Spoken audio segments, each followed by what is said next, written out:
Hello friends, എല്ലാവർക്കും പുതിയൊരു വീഡിയോയിലേക്ക് സ്വാഗതം. അപ്പോൾ ഇന്ന് ഞാൻ തയ്യാറാക്കുന്നത് ചീസ് പൊറോട്ടയാണ്. സാധാരണ നമ്മൾ ചപ്പാത്തിയൊക്കെ ഉണ്ടാക്കുന്ന അതേപോലെ തന്നെ തയ്യാറാക്കി എടുക്കുന്നതാണ്. അപ്പോൾ എന്നും ചപ്പാത്തി കഴിക്കുന്നവർക്കൊക്കെ ഒന്ന് മാറ്റി ചിന്തിക്കാവുന്ന നല്ലൊരു ഐറ്റമാണ് കേട്ടോ ഈ ചീസ് പൊറോട്ട. അപ്പോൾ അതിന് വേണ്ടി 2 കപ്പ് ഗോതമ്പ് മാവ് എടുത്തിട്ടുണ്ട്, ആവശ്യത്തിന് ഉപ്പ് ചേർത്തിട്ടുണ്ട്. ഇതിലേക്ക് ഞാൻ 1 കപ്പ് വെള്ളം, സാധാ പച്ചവെള്ളമാണ് ചേർത്ത് കുഴയ്ക്കുന്നത്. നന്നായിട്ട് നമുക്ക് ചപ്പാത്തിക്ക് കുഴച്ചെടുക്കുന്ന പോലെ കുഴച്ചെടുക്കാം.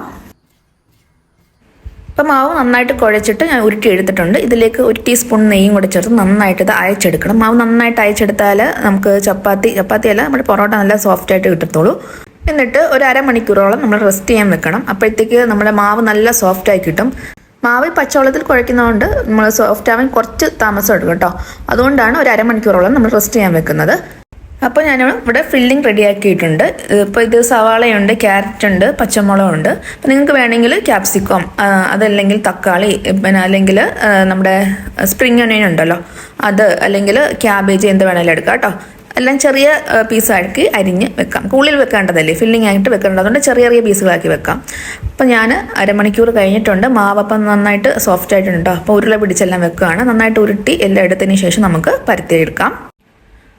അപ്പം ഉരുളയാക്കുമ്പോൾ കുറച്ച് വലിയ ഉരുളകൾ എടുക്കുക, തീരെ ചെറുത് എടുക്കരുത്.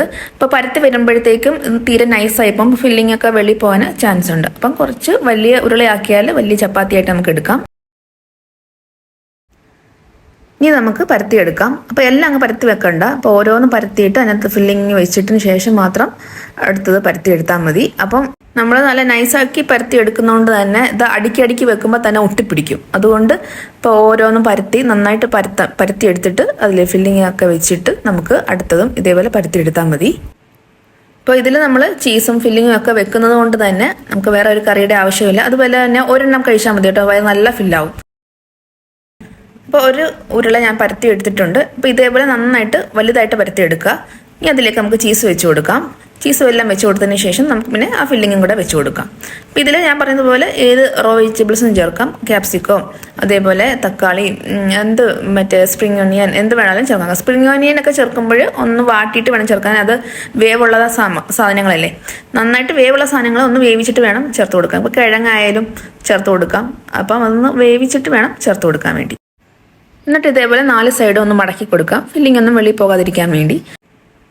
എന്നിട്ടൊന്ന് പ്രസ് ചെയ്തിട്ട് വേണമെങ്കിൽ ജസ്റ്റ് ഒന്ന് ചെറുതായിട്ടൊന്ന് പരത്തി കൊടുക്കുക. ഒരുപാട് അങ്ങ് അമർത്തി പരത്തരുത്, ജസ്റ്റ് ഒന്ന് പരത്തി കൊടുത്താൽ മതി, അന്ന് ഒട്ടിപ്പിടിച്ചിരിക്കാൻ വേണ്ടി മാത്രം. ഇനി നമുക്കിത് ചുട്ടെടുക്കാം. അല്ലെങ്കിൽ ഇതേപോലെ ആക്കി ഒന്ന് സെപ്പറേറ്റ് ആക്കി വെക്കണം പ്ലേറ്റിൽ. ഒന്നിച്ചാക്കരുത്, ഞാൻ പറഞ്ഞ പോലെ ഒട്ടിപ്പിടിച്ച് കഴിഞ്ഞാൽ പിന്നെ ആകപ്പാടെല്ലാം ഒട്ടിപ്പിടിച്ചെല്ലാം കുളവായിപ്പോവും. അതുകൊണ്ട് ഓരോന്നും ഇതേപോലെ മടക്കി എടുത്തിട്ട് സെപ്പറേറ്റ് ആക്കി വെച്ചിട്ട് വേണം നമുക്ക് ചുട്ടെടുക്കാൻ വേണ്ടി.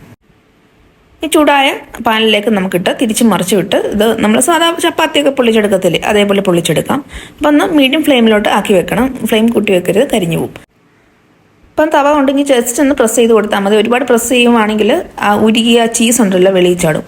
അങ്ങനെ ചെയ്യാതെ ജസ്റ്റ് ചെറുതായിട്ടൊന്ന് പ്രസ് ചെയ്ത് കൊടുത്താൽ മതി, അത് ബബിൾസ് ആയിട്ട് വന്നോളും. ഇപ്പോൾ പുറം ഭാഗം നന്നായിട്ടൊന്ന് മൊരിഞ്ഞ് വരുമ്പോഴത്തേക്കും നമുക്ക് അല്പം നെയ്യ് തടയി കൊടുക്കാം. വേണമെന്നുണ്ടെങ്കിൽ മാത്രം ചെയ്താൽ മതി കേട്ടോ.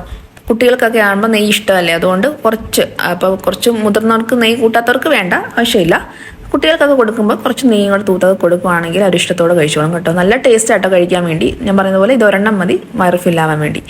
അപ്പോൾ തീർച്ചയായിട്ടും എല്ലാവരും ഒന്ന് ചെയ്ത് നോക്കുക. വീഡിയോ ഇഷ്ടപ്പെട്ടാൽ ഒന്ന് ലൈക്കും ഷെയറും കമൻറ്റും അതേപോലെ ഒന്ന് സബ്സ്ക്രൈബ് ചെയ്യാൻ മറന്നു പോകരുത്. സബ്സ്ക്രൈബ് ചെയ്യുമ്പോൾ ബെല്ലൈക്കൺ ഒന്ന് പ്രസ് ചെയ്യാനും അതേപോലെ ഓൾ എന്ന ഓപ്ഷൻ ഒന്ന് എനേബിൾ ചെയ്യാനും മറന്നു പോകരുത് കേട്ടോ. ഞാനിപ്പോൾ കുറച്ച് അമർത്തി പ്രസ് ചെയ്തതാണ്, ചീസ് എല്ലാം വെളിയിൽ ചാടി.